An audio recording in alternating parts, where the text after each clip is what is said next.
तो बच्चों आगे सारे के सारे, हाँ सारे आ गए। आज इतने ही आ रहे हैं, वैसे छुट्टी पे हैं सारे बच्चे, कोई टेंशन नहीं। अपन करते हैं क्लास स्टार्ट आज की।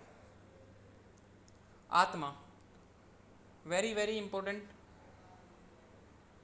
आपके ये टॉपिक फिजियोलॉजी में है। आत्मा नाम मतलब एक चैप्टर है पूरा आत्मा का। मन का भी एक चैप्टर है। पदार्थ विज्ञान में है। दो सब्जेक्टों में तो है ही, मतलब एक ना एक सब्जेक्ट में तो आएगा। तो फिजियोलॉजी का भी क्लियर हो जाएगा आपका, आप यहाँ से पढ़ लोगे तो। और मैं अच्छी तरीके से बताऊंगा आपको। और जो आपके बारे में बोलते हैं ना, आत्मा है क्या बवाल ये आत्मा, ऐसा समझाऊंगा, आराम से समझ में आ जाएगा इजी वे में। ठीक है, कोशिश करना समझने की। कोई डाउट हो तो मुझसे पूछ लेना, अपना हैंड ऊपर कर देना, मैं समझ जाऊंगा कि आपको डाउट है तो मैं पूछ लूँगा कि आप पूछ लो क्या डाउट है।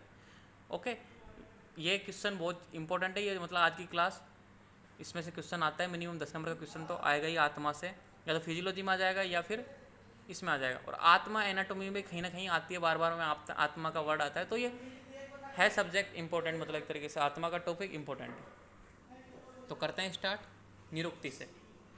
अब यहाँ पे लिखा है कि अत वह अप धातु से आत्मा शब्द की निष्पत्ति हुई है। अत का मीनिंग होता है व्याप्त होना, और अप का है सतत चलना। समझो इस चीज़ को कि जो आत्मा शब्द है ना, अत वह अप धातु से आत्मा शब्द की निष्पत्ति हुई है, मतलब इससे उत्पन्न हुआ है। तो अत क्या है? व्याप्त होना। अब व्याप्त का शाब्दिक अर्थ क्या है कि व्याप्त यानी हर जगह व्याप्त है। आपके शरीर में भी व्याप्त है और बाहर भी व्याप्त है। ठीक है, मतलब ये पूरे संसार में, पूरे ब्रह्मांड में। अब अपन जो टाइप्स पढ़ेंगे ना आत्मा की, तो आप समझोगे कि आत्मा तो अपने शरीर में ही है, तो बाहर कैसे बोल रहे हो? बाहर भी एक आत्मा है, उसको परमात्मा बोलते हैं, कि जो शरीर से मुक्त है आत्मा, वो आत्मा। तो ये सभी जगह व्याप्त है। मतलब आपको लिखना है एग्जाम में कि अत वह अप धातु से आत्मा शब्द की निष्पत्ति हुई है। अप शब्द का मतलब होता है व्याप्त होना है, और अप का मतलब है सतत चलना। अब सतत चलना का मीनिंग क्या है? मैंने इसका तो बता दिया कि भाई व्याप्त होना। ठीक है, क्योंकि आत्मा हमेशा चलती रहती है। चलने का मतलब सतत चलना। आप यानी सतत चलना कैसे चलती रहती है? जैसे कि अपने शरीर में आत्मा है, अपन आत्मा की वजह से तो मैं बोल पा रहा हूँ। आत्मा छोड़ के चली जाए तो मैं निर्जीव हो जाऊंगा, मर जाऊंगा। कहने का मतलब मेरी आत्मा छोड़ के चली गई, तो चल रही है मतलब सतत है। अब कहाँ चली गई? वो दूसरे शरीर में चली गई, किसी माता के गर्भ में चली गई, किसी बच्चा जन्म ले रहा है उसके गर्भ में चली गई, या फिर किसी पशु योनि में चली गई। या अगर मुझे मोक्ष मिल गया, मतलब मेरी आत्मा को मुक्ति मिल गई हमेशा के जन्म मरण से, तो परमात्मा में जाके विलीन हो गई। तो सतत चलती रहती है, वो रुकती नहीं है। समझ में आया ना मैं क्या बोलना चाह रहा हूँ? अभी आपके लिए थोड़ा डिफिकल्ट रहेगा, क्योंकि आप बोल रहे हो कि भाई आत्मा एक है, बाहर भी है, अंदर भी है, परमात्मा भी है। थोड़ी देर रुक जाओ, बस सब क्लियर हो जाएगा। ठीक है, सतत चलना, व्याप्त होना, मतलब सभी जगह व्याप्त है और सतत चलती रहती है, कभी रुकती नहीं है।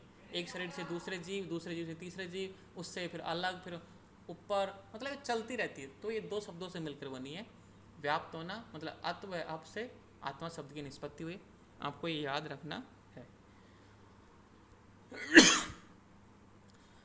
जब अपन आत्मा का वर्गीकरण करेंगे तब आपको सारे कॉन्सेप्ट क्लियर होंगे आत्मा के बारे में।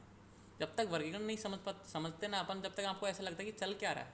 तो जैसे ही अपने वर्गीकरण समझेंगे तब आपको सारी जितनी भी लाइन पढ़ेंगे ना अपन अब तक, वो सारी आपको समझ में आ जाएंगी।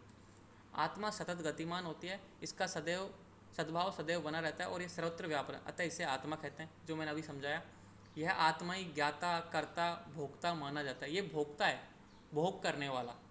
आत्मा के ज्ञान प्राप्ति का साधन शरीर व मन इंद्रियां। अब समझो कि आत्मा सतत गतिमान है, निरुक्ति से पता चल रहा है। इसका सद्भाव सदैव बने रहता है, व्याप्त होना मतलब अत से पता चल रहा है, और यह सर्वत्र व्याप्त है, अतः इसे आत्मा कहते हैं। अपने शरीर में व्याप्त है, बाहर भी व्याप्त है, ब्रह्मांड में व्याप्त है, मतलब सभी जगह है। तो आत्मा, यह आत्मा ही ज्ञाता। अपन को जो भी ज्ञान हो रहा है, मैं पढ़ा रहा हूँ आपको, जो भी मुझसे ज्ञान है मेरे पास है ना, वो आत्मा की वजह से है। जो भी मैं कर्म कर रहा हूँ वो आत्मा की वजह से है। भोक्ता, जो भी मैं भोग कर रहा हूँ, जैसे अच्छा खा रहा हूँ, अच्छा पी रहा हूँ, ठीक है, अच्छे कपड़े पहन रहा हूँ, मतलब जो भी मैं अच्छा देख रहा हूँ, अच्छा सुन रहा हूँ, कुछ भी मान लो बुरा भी सुनते हैं बहुत से व्यक्ति, जिसकी जैसी आत्मा उसकी वैसे लक्षण। ठीक है, तो भोक्ता, जो भी मैं भोग कर रहा हूँ, अपनी इंद्रियों को खिला रहा हूँ, दिखा रहा हूँ, मतलब जो भी मैं भोग कर रहा हूँ ना एक तरीके से, वो आत्मा ही करती है। अब आप बोलोगे कि कर तो काम हाथ रहा है, कर तो काम पैर रहे हैं, तो यहाँ पे लिखा है कि आत्मा के ज्ञान प्राप्ति का साधन, चाहे वो ज्ञाता चाहे ज्ञान प्राप्त करे, करता चाहे भोक्ता। करते तो शरीर मन इंद्रियां ही हैं, लेकिन अंतिम किसको प्राप्त होता है? ये तो एक साधन है। ये साधन है मतलब ये तो एक तरीके से सहायक है, हेल्पिंग है। भाई हाथ के माध्यम से आप किसी वस्तु को ले रहे हो, आंखों के माध्यम से देख रहे हो, ठीक है, घ्राण के माध्यम से सूंघ रहे हो, लेकिन मेन उद्देश्य क्या है? आत्मा, आत्मा को प्राप्त हो रहा है ये सब अपनी मन की शांति के लिए। मतलब बोलते हैं, अब बोलते हैं मैंने मन बोला तो मन यहाँ पे लिखा है शरीर मन इंद्रियां, जो भी अपनी इंद्रियां हैं, जो भी अपना शरीर है, जो भी अपनी मन है, ये सब सहायक साधन है किसके? आत्मा को ज्ञान प्राप्त करने के लिए, आत्मा के कार्य करने के लिए, आत्मा को भोग करने के लिए। ये सब एक साधन की तरीके से यूज लेती है आत्मा। तो मतलब सर्वश्रेष्ठ कौन है अपने शरीर में? आत्मा है। अपन आत्मा के वशीभूत हैं कि अपन जो भी पढ़ रहे हैं ना, अब आपकी आत्मा ने ही बोला होगा कि यार क्लास लेते नहीं तो फेल हो जाएंगे, ठीक है, अपन को ज्ञान नहीं मिलेगा, ये आत्मा का ही काम था, ठीक है। मैं अब आपको पढ़ा रहा हूँ, मुझे पैसे चाहिए थे मुझे उस समय, तो मैंने क्लास स्टार्ट कर दी, ठीक है, कि भाई थोड़ा पैसा आ जाएगा, ठीक है, आपको नॉलेज मिल जाएगी, मेरा थोड़ा काम निकल जाएगा, तो मेरा भी थोड़ा रिवीजन हो जाएगा पीजी के हिसाब से। तो कई कई कई फायदे थे, आत्मा ने बोला, तो ये सब काम आत्मा ही कर रही है। समझ रहे हो ना मैं क्या बोल रहा हूँ? ये बहुत डीप बात है। आप बोल रहे हो कि भाई यस सर। मन की बात है, नहीं, मन तो एक सहायक है। यहाँ पे लिख दिया कि प्राप्ति का साधन। जैसे अपन को कहीं जाना है तो अपन किसके माध्यम से जाएंगे? या तो पैदल जाएंगे पैरों के माध्यम से, या फिर किसी मोटरसाइकिल के माध्यम से जाएंगे, या फिर किसी फोर व्हीलर के माध्यम से। ये तो साधन है, जाना अपन को था, मतलब आत्मा को प्राप्त करनी ये सारी चीज़ें, लेकिन ये सब साधन है। क्लियर? ये सब आत्मा का इंट्रोडक्शन है। इंट्रोडक्शन में अपने 6 मिनट चले गए। अब देखते हैं गुण किसके? आत्मा के। सुख दुख इच्छा द्वेष प्रयत्न बुद्धि भावना तथा धर्म अधर्म, इन्हीं विशेष गुणों के आधार पर आत्मा की द्रव्यता सिद्ध की जाती है। कहने का मतलब है कि सुख, सुख क्या है? कि मन के अनुकूल, आत्मा के अनुकूल। मैं मन क्यों बोलता हूँ? कि मन और आत्मा समवाय संबंध से जुड़े हुए हैं। अगर आत्मा से मन को अलग कर देना तो आत्मा भी कोई काम की नहीं है, ठीक है। और अगर मन से आत्मा को अलग कर दें तो भी मन कोई काम का नहीं अकेला। तो ये दोनों एक ही, मैं जब अलग अलग हैं लेकिन काम मिलकर करते हैं।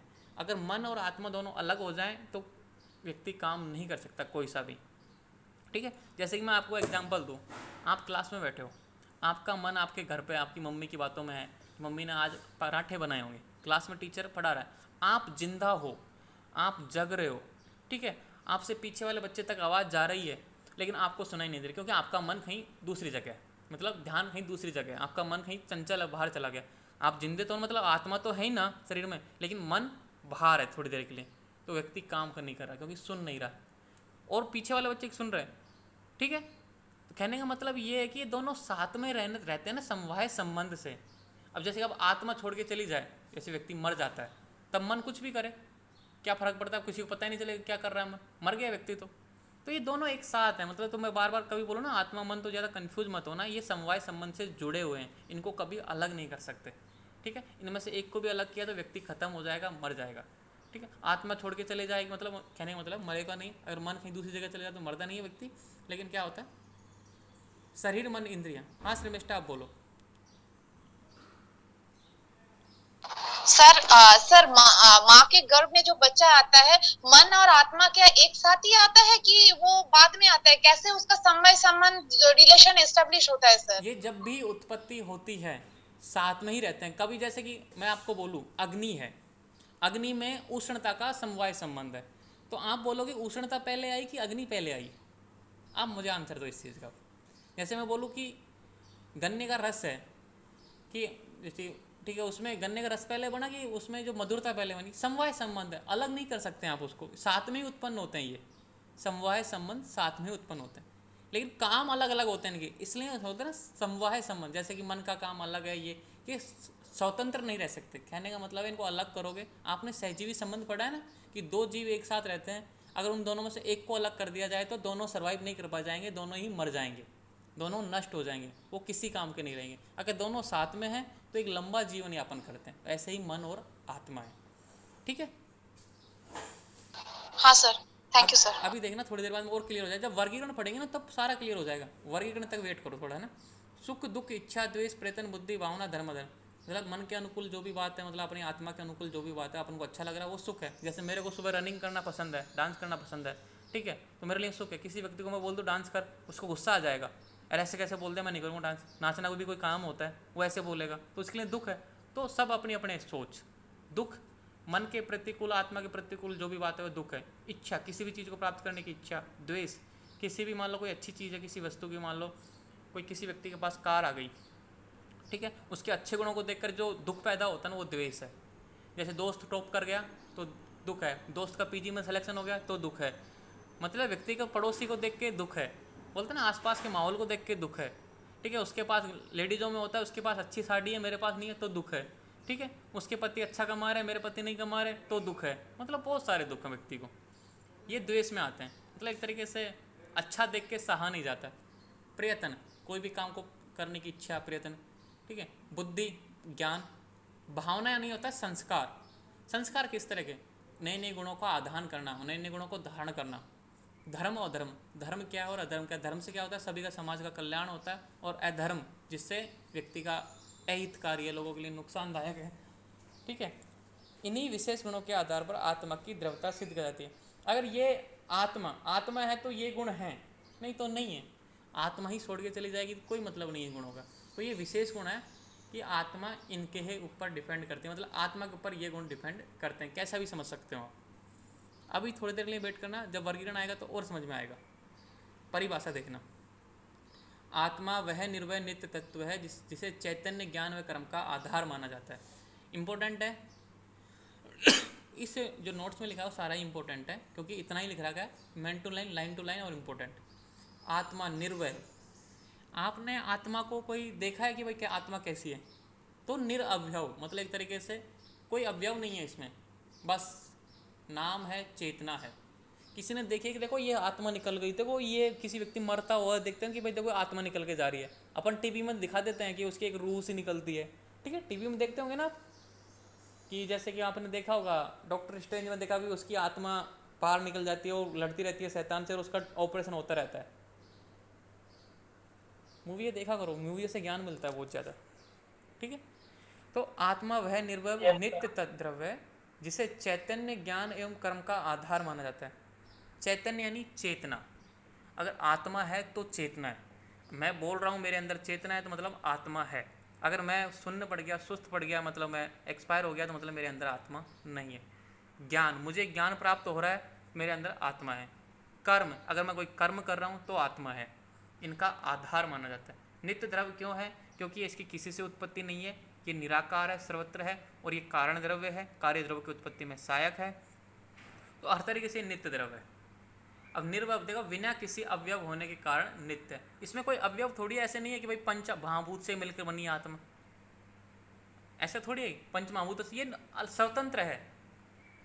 आत्मा जैसे दिशा स्वतंत्र थी, काल स्वतंत्र थे, वैसे ही आत्मा भी एक तरीके से स्वतंत्र है, ठीक है। तो निर्वय, ये इंपॉर्टेंट लिख दिया।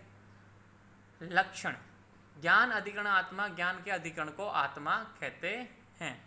मतलब जो ज्ञान प्राप्त होते हैं, जो ज्ञान ग्रहण करती है वो आत्मा ही। अपन ने देखो यहाँ पे कर लिया था पहले ही, यह आत्मा ही ज्ञाता, कर्ता, भोक्ता, यहाँ इस लाइन में लिख दिया, लेकिन यहाँ पे बार बार लिख रहे हैं ज्ञान है अधिकरणम आत्मा, संस्कृत में लिख दिया। अब संस्कृत में बोलते हैं ना, जैसे कोई व्यक्ति को संस्कृत का श्लोक नहीं आता, और एक टीचर आया, उसके 5-6 टीचर ने श्लोक बोल दिया लगातार, धड़ाधड़ धड़ाधड़ धड़ाधड़, और यार कितना अच्छा टीचर है, इसको तो देखो संस्कृत में भी आते हैं, श्लोक आते हैं, एक इंप्रेशन जमता है। जैसे कि मैं बैठता हूँ, हमारी क्लास में आते हैं, वो एक टीचर आते हैं और लगातार 10 से 15 श्लोक बोलते हैं एक सांस में, हम सोचते हैं कितना ज्ञानी टीचर है। तो संस्कृत का एक इफेक्ट पड़ता है। ज्ञान अधिकरण आत्मा, तो आप लिखोगे इस चीज़ को तो आपको कॉपी में भी इफेक्ट पड़ेगा, आपके नंबर भी बढ़ेंगे। ज्ञान के अधिकरण को आत्मा कहते हैं। परिभाषा, 2 परिभाषा हो गई। मैंने एक बात बताई थी कि आत्मा के लक्षण, मतलब जब भी लक्षण आए चाहे परिभाषा आए तो बात एक ही है, लेकिन यहाँ पे देखो अकॉर्डिंग टू चरक और अकॉर्डिंग टू सुश्रुत अलग अलग लक्षण दे रखे हैं। तो कभी भी क्वेश्चन आए आत्मा से संबंधित, क्वेश्चन आएगा आत्मा का लक्षण लिखो, क्वेश्चन आए मान लो 5 या 10 नंबर में तो आपको पूरा लिखना है। क्वेश्चन आए मान लो 2 नंबर में, भाई आत्मा की परिभाषा लिखो, तो ये 2 लाइन लिख देनी है, ठीक है। क्वेश्चन आए 5 नंबर में तो ये लक्षण लिखना है अकॉर्डिंग टू चरक के। कितने चरक हैं, कितने गुण, 22, मतलब जो लक्षण है जो 22 हैं। अब समझना, मोस्टली परिभाषा और लक्षण में ज़्यादा अंतर नहीं होता। साफ साफ जब भी परिभाषा आए तो आप लक्षण भी लिख सकते हो, और लक्षण पूछे तो परिभाषा भी लिख सकते हो। तो क्वेश्चन आएगा आत्मा के लक्षण लिखो, तो आपको लिखना है ये परिभाषा लिखने के बाद में ये लक्षण लिख देना है अकॉर्डिंग टू चरक, जैसा इस नोट्स में लिखा हुआ वैसा का वैसा। अब इसका एक श्लोक है, प्राणोपानोपानो प्राण अपानो निमेश आद्य जीवनम मनसो गति इंद्रियांत संचार परिणाम धारणम चेयते। इसमें नहीं लिख रहा का, बहुत बड़ा श्लोक है ये, आप फिजियोलॉजी में मिल जाएगा आपको, या फिर आपकी जो बुक है पदार्थ विज्ञान की उसमें मिल जाएगा। इसको आप याद कर लेना, क्योंकि ये श्लोक आपके लाइफ टाइम काम आएगा। फर्स्ट ईयर में आएगा, फर्स्ट ईयर में 3 सब्जेक्ट में, एनाटॉमी, फिजियोलॉजी, पदार्थ विज्ञान, ठीक है। सेकंड ईयर में आएगा चरक में, ठीक है। थर्ड ईयर में आएगा चरक में, स्वस्थ वर्त में, फोर्थ ईयर में तो आएगा ही, और चिकित्सा में काम आता रहेगा। तो मतलब ये एक ऐसा श्लोक है, यूनिवर्सल श्लोक है, हमेशा काम आने वाला श्लोक है, लाइफ टाइम। तो आपको ये श्लोक याद कर लेना। इसमें लिखा नहीं है, मेंशन नहीं किया, लेकिन मैं बता रहा हूँ ये चरक शारीर का श्लोक है और आपकी पदार्थ विज्ञान की बुक में मिल जाएगा। अकॉर्डिंग टू चरक कितने हैं? 22 इसके लक्षण हैं आत्मा के, कि भाई आत्मा क्या क्या करती है अपने शरीर में। प्राण अपानो निमेषदा, देखो यहाँ पे चरक के लिख दिया ना, ये पूरा एक श्लोक की एक लाइन थी, मतलब यहाँ से स्टार्ट होता है प्राण अपानो निमेषदा जीवनम मनसो गति इंद्रिय संचारम परिणाम धारणम च यत देशांतरम गति स्वप्ने पंचतत्व गणित तथा दृष्टि से दक्षिणात। घबराओ मत, मैं देख के बोल रहा हूँ, ठीक है, मेरे याद नहीं है।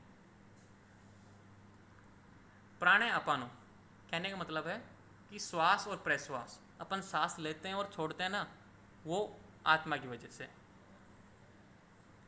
मुख नासिका के माध्यम से अपन जो श्वास लेते हैं, फुसफुस फेफड़े, मतलब ये बोलते हैं ना कि भाई प्राण वायु अंदर जा रही है। और ये तो हो गया प्राण, मतलब जो अपन अंदर लेते हैं श्वास की प्रक्रिया। एक होती है प्राण अपानो है, देखो यहाँ पे प्राण अपानो, ठीक है। इसमें 2 वर्ड हैं, इसमें 2 गुण हैं, ये पहले वाले में 2 गुण हैं। प्राण अपानो मतलब अपान, अपान वायु अपन जानते हैं कि वात के 5 भेद होते हैं, जो गुदा मार के अपन बाहर निकालते हैं, गैस बनती है ना, फाल्टरेशन, वो होती है अपान। तो ये सब आत्मा के लक्षण हैं, ठीक है। तीसरा मतलब एक तरीके से इसमें 2 आ गए ना, अभी तो एक मान लो इसको, फिर बाद में बता दूंगा। 20 लिख रहा है तो एक 21वां यहाँ पे एक और बताऊंगा मैं। मन गति, अब मन की गति देखो, दूसरा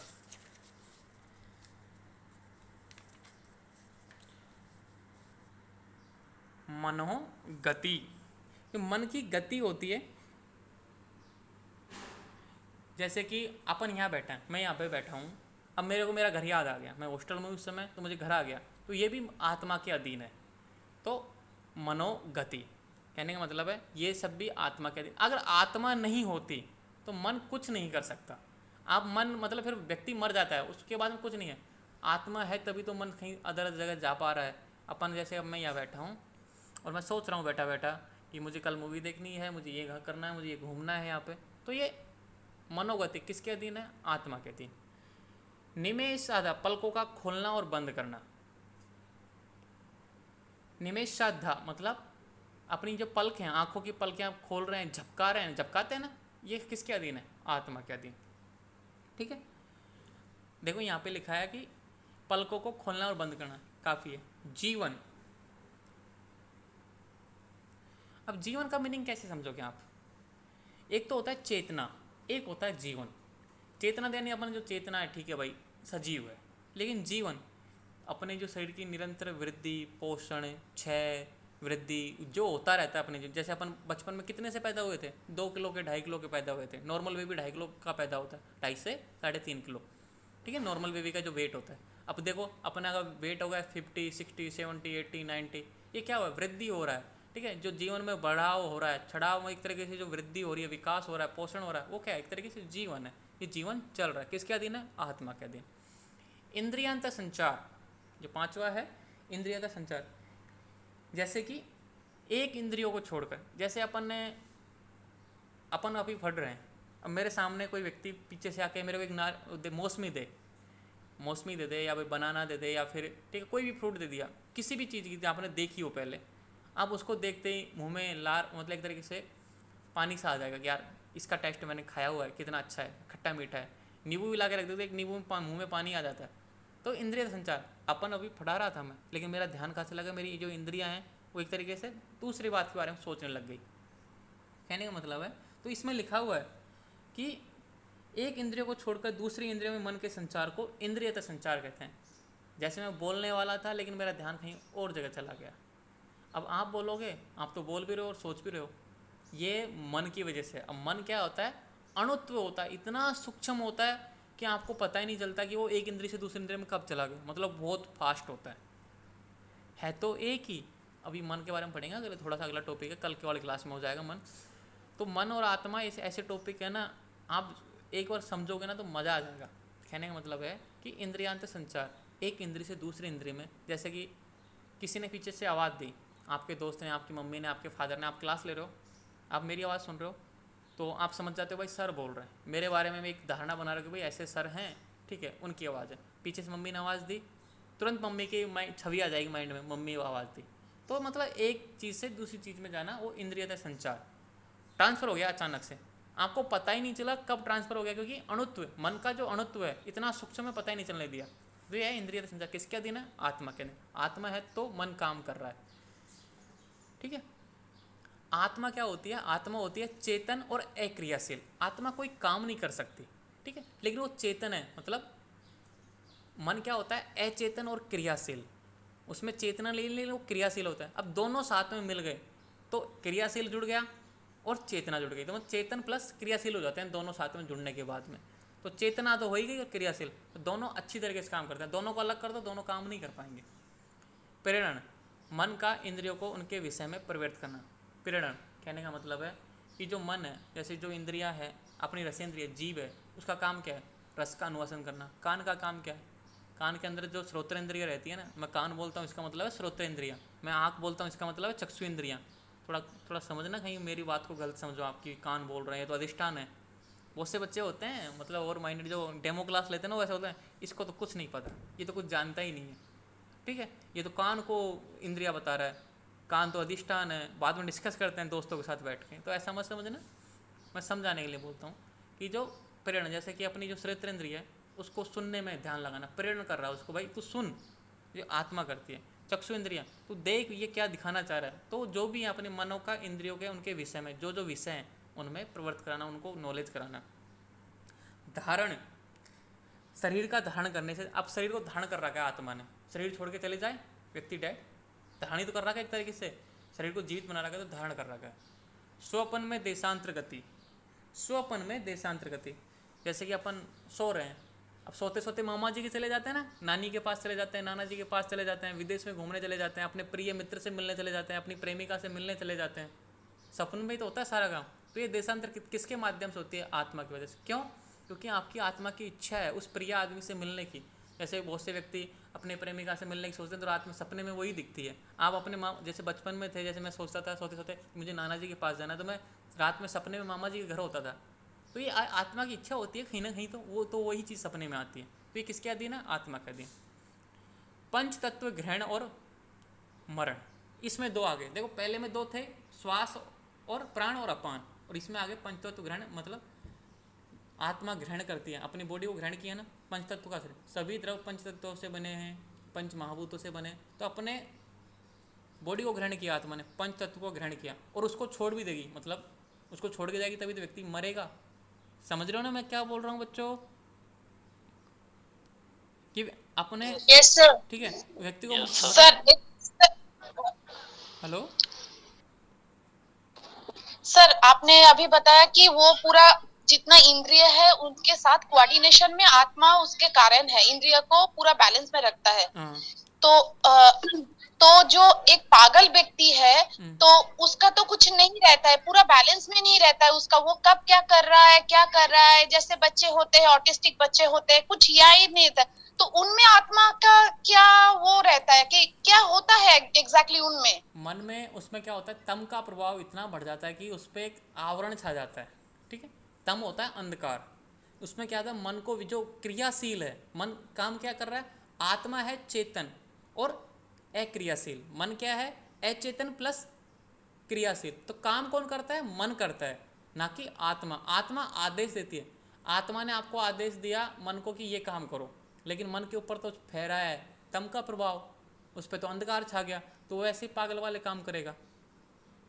समझ रही हो ना, जैसे कि आपके कोई फंक्शन में कोई डिफेक्टिव हो जाती है, आपने ऑर्डर तो दिया किसी व्यक्ति को कि ये काम करना है, लेकिन वो व्यक्ति बेकार है, पागल हो गया, वो व्यक्ति में उसमें कुछ ना कुछ नुकसान है, मतलब डिफेक्टिव है, जैसे मन में डिफेक्टिव हो जाता है तो तम का प्रभाव छा जाता है उस समय, इसलिए वो व्यक्ति का इनबैलेंस रहता है। तो आत्मा चाहकर भी कुछ नहीं कर सकती क्योंकि तम उस पर हैवी रहता है, इफेक्टिव रहता है। आत्मा ऑर्डर देती है, मतलब सारे काम आत्मा को चाहिए होते हैं, लेकिन काम कौन करता है? मन करता है। जैसे कोई कंप्यूटर में वायरस आ जाता है, अपन चाहते हैं कि भाई कंप्यूटर कुछ फाइल दिखाए, लेकिन कंप्यूटर वायरस है, वो खोल नहीं रहा। अपन चाहते तो हैं, ऑर्डर तो दिया, लेकिन कंप्यूटर वायरस है। इस तरह मन में भी वायरस आ गया, एक तरीके से तम का प्रभाव हो गया, अंधकार में वो मलित हो गया। समझिए मैं क्या बोलना चाह रहा हूँ? सर पूरा क्लियर नहीं है, ट्राई कर रही हूँ सर अभी हुआ, समझने के अभी लिए, पूरा समझेगा ना, क्लियर क्योंकि नहीं। मन अपन अपनी टॉपिक अभी क्या अभी स्टार्ट हुआ है, अभी तो बहुत लेंदी टॉपिक है। यस। कोशिश करेंगे अपन। देखो, ओके पंच सर। तत्व ग्रहण और मरण, कि आत्मा ने इसको ग्रहण किया और व्यक्ति मर भी गया। तो यहाँ पे हो गए, देखो ये 8 9 11 हो गए। अब 10वां मान लो, यहाँ पे अपान को मान लो, मरण 11वां मान लो, तो ये 11 हो गए यहाँ पे। अब आगे देखते हैं, जो 10, अब मैंने 20 लिख रहा है देखो यहाँ पे, तो 21 22 मतलब 2 में जुड़ गए, वहाँ पे तो 22 थे ना। अब आता है 10वां, दृष्ट से दक्षिणांश सत्वे नाम रामस्था, दाई आंख से देखे हुए पदार्थ का ज्ञान बाई आंख से देखना। अपन बचपन में करते थे ना, एक आंख से देख के देखते थे तो अपन को वही दिख रहा है, फिर दूसरे आंख से देखते थे कि यही है।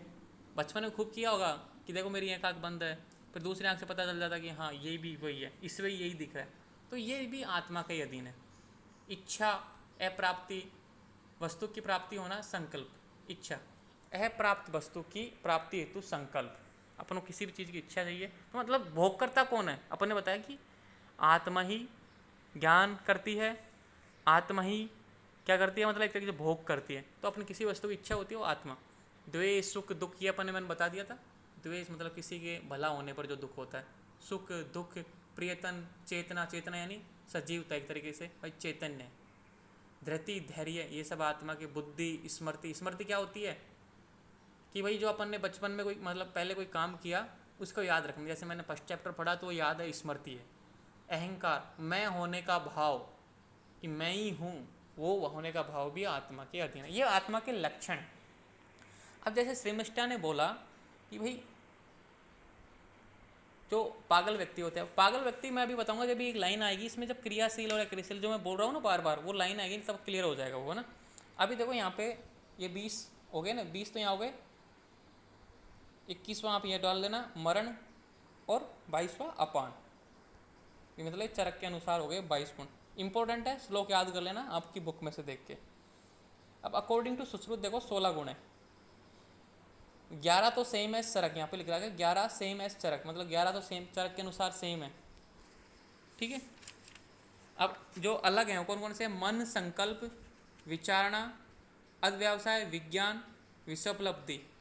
ये थोड़े अलग बताएं कि मन का संकल्प, विचारणा, अध्यवसाय, विज्ञान, विषयोपलब्धि तो ज़्यादा इंपॉर्टेंट नहीं है सुश्रुत के। मन वही चरक वाले ज़्यादा इंपॉर्टेंट है, उनको ध्यान देना। मतलब 22 है ना, 22 के 22 ये इंपॉर्टेंट है। सुख दुख, इच्छा, द्वेष, प्रयत्न, प्राण, अपान, निमेष, उन्मेष, बुद्धि, स्मृति, ये तो 11 11 सेम है। फिर मन, संकल्प, विचारणा, स्मृति, स्मृति इसमें आ गया, अध्यवसाय, विज्ञान आ गया। देखो 11 12 13 14 15 और विषयोपलब्धि 16। 11 तो ये हो गए, 12 13 14 15 और 16 मतलब 16 है ये। विचार विमर्श, जो भी अपन विचार विमर्श करते हैं ना, कोई भी मतलब क्या अच्छा क्या बुरा, वो भी सब आत्मा का दिन है। अद व्यवसाय, अब यहाँ पे है एक अद व्यवसाय, इसका मीनिंग है कि यही कार्य करना चाहिए। इसका मीनिंग देखो, इदमेव कर्तव्यम। अद व्यवसाय का मीनिंग आप इसी तरीके से समझो कि यही कार्य करना चाहिए, ऐसा निश्चय करना ही अद व्यवसाय है। और विषय उपलब्धि, इंद्रियों द्वारा विषयों का बोध। जैसे इंद्रिय, श्रोत इंद्रियों का क्या विषय है? शब्द। रूप, चक्षु इंद्रियों का क्या विषय है? रूप। घ्राण इंद्रियों का क्या विषय है? गंध। रस इंद्रियों क्या है? जैसे जीभ का क्या है? रस, मतलब रस का अनुवासन करना। तो जो भी इनका विषय है, विषय उपलब्धि, इंद्रियों द्वारा विषयों का जो बोध होता है वो भी आत्मा के अधीन है। तो फिर एक और है विज्ञान, शिल्प शास्त्र बोध, मतलब एक तरीके से शास्त्रों का ज्ञान कराना, नॉलेज करना, वो भी एक तरीके से आत्मा के अधीन। ये सुश्रुत के अनुसार है, ये पीजी में काम आएंगे। आपको तो इतना याद कर लेना भाई, 22 तो चरक के हैं, 16 सुश्रुत के हैं। बस ये याद कर लेना, जो 22 के 22 हैं, सुश्रुत के याद करो चाहे मत करो चल जाएगा, लेकिन चरक के जरूर याद कर लेना। अब मुझे एक बात बताओ, यहाँ पे मन संकल्प आया, जैसे कि मन संकल्प, मन ने कोई काम किया भाई, आपने कोई योजना बना रहा है, जैसे मैं पीजी का प्रिपरेशन कर रहा हूँ, तो मैंने मन में एक संकल्प ना कि मुझे भाई पीजी की तैयारी करनी है, इस तरीके से करनी है। जो भी रणनीति तैयार करते हैं ना, वो मन संकल्प के अंदर आती है। फिर कैसे विचार विमर्श करते हैं, कैसे क्या करना, क्या ठीक करना, कितना पढ़ना, कितना खेलना, कितना दौड़ना, ये सब। आज व्यवसाय में क्या आता है कि भाई ये कार्य करना ही चाहिए, मुझे पीजी में सिलेक्शन लेना ही चाहिए, ठीक है। फिर विज्ञान, एक तरीके से शास्त्र पढ़ना है, मुझे ये किताबें पढ़नी है, ठीक है। फिर विषय उपलब्धि, भाई इंद्रियों द्वारा विषयों का बोध, एक तरीके से आपको इंद्रियां जो नॉलेज कराएंगी, जो ज्ञान प्राप्त कराएंगी, उनका भी आत्मा क्या देना। ये थोड़े मिलते जुलते हैं, इसलिए मैंने आपको अलग अलग से बताया। मन संकल्प, कोई भी आप संकल्प करोगे किसी भी चीज़ को, टारगेट विचारना, उस टारगेट को पूरे करने के लिए विचार विमर्श करोगे। फिर है आज व्यवसाय, आप कॉन्फिडेंट हो जाएगा, मुझे ये करना ही है, मुझे करना ही है, ये टारगेट पूरा करना ही है। फिर आप शास्त्र पढ़ोगे, ठीक है। फिर अपनी शास्त्र पढ़ने के बाद इंद्रियों के माध्यम से तो पढ़ोगे भाई, आंखों से देखोगे, कानों से सुनोगे, वो इंद्रियों के माध्यम से। इसको याद करने का तरीका बता रहा हूँ मैं, एक सिस्टमेटिक तरीके से, इसलिए मैंने को एक एग्जाम्पल दिया पीएमटी वाला। समझ में आया ना मैं क्या बोलना चाह रहा हूँ? Yes sir. ओके, ये हो गए लक्षण। अब करेंगे अपन आत्मा का स्थान। यहाँ पे देखो ऊपर लिखा हुआ है आत्मा का स्थान। तो चरक के अनुसार हृदय में रहती है, सुश्रुत के अनुसार हृदय में रहती है, और गीता जो भगवत गीता है, हृदय व बुद्धि, जो अपनी जो बुद्धि है उसमें। अब देखो आचार्य चरक ने तो बुद्धि को आत्मा का गुण माना है, लेकिन भगवत गीता में हृदय व बुद्धि में आत्मा का निवास माना है। अब किसको सही मानोगे आप? भगवत गीता को सही मानोगे, आचार्य चरक को सही मानोगे? यहाँ पे बोल रहे हैं भगवत गीता की भाई हृदय और बुद्धि में आत्मा का निवास है, और यहाँ पे बुद्धि को एक गुण लक्षण माना है। किसने? आचार्य चरक ने। तो यहाँ पे आपको ये दो याद कर लेना है। गीता का तो मोस्टली कम ही आता है, फिर भी आपको याद होना चाहिए कि हृदय व बुद्धि में आत्मा का निवास है।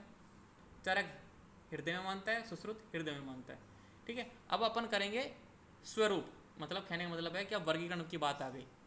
यहाँ से अपन समझेंगे मोस्टली इंपॉर्टेंट, ये सबसे बेस्ट पार्ट रहेगा अपन को समझने का आत्मा का। तो अपन, मैं दोबारा से ज्वाइन होना, मैं डिस्कस कर रहा हूँ, दोबारा से ज्वाइन होना, फिर अपन स्टार्ट करेंगे यहाँ से, ठीक है? यस।